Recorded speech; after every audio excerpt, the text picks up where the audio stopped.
Well, Bob, it's good to have you back. We haven't done a video for a long time. Thank God, because this mustache it's killing all of us. It's never going to look any better than this, and it doesn't look very good. Speaking of not looking very good, Walter Thurman doesn't look very good today. As a matter of fact, Walter Thurman, once the news came out that he's out for 4 games, we know that it's a non-PED thing, so caught doing, everyone assumes pot for a second time or something like that, but it's caught doing something for a second time is what got him busted. And as people now, their anger is receding a little bit, you begin to think about, well, what should they do to replace him? And I think we were both a little surprised that the first name that came up was a 36-year-old guy who was last seen in training camp. Antoine Winfield, a guy who was brought in here to compete for that job, perhaps take that job, and he was beaten out by Thurman and ends up retiring when he couldn't get a job with the Seahawks. And as you brought up his age, and he's been a great player in this league, no question.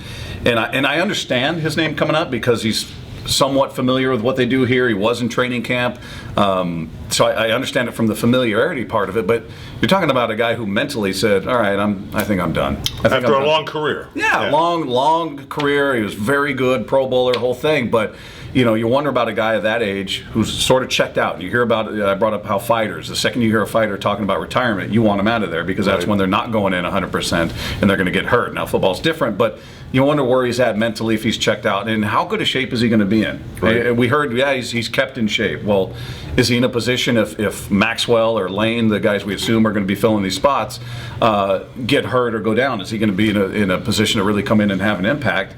I didn't feel that great about it when I heard the name mentioned. Me either, or the other name Marcus Trufant mentioned. I mean, they don't need a veteran. We actually saw this team in this situation last year. I mean, Thurman was out for the season. Brandon Browner got his 4-game suspension. They went with Lane. They went, with Maxwell there at cornerback. They did fine. They won 4 straight games for that matter. That's when the offense was blowing and going, but no one really picked on those guys necessarily.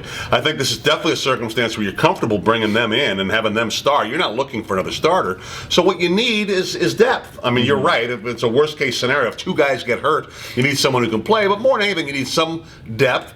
Those guys are probably not going to play as much special teams. You need someone who can play special teams. It screams for a young guy, either a guy on your practice squad, which we've heard him bring up. I don't know if Simon is a possibility who they drafted. He hasn't played at all this year. So coming off the PUP list with a foot injury. Like it, So you're talking about a guy who hasn't played at all, and he's a rookie. Yeah, I mean, but was it Kenny Shedd who's on the Deshaun Shedd, excuse me. I mean, that sounds like the move to make for these guys. It's next man up with these guys.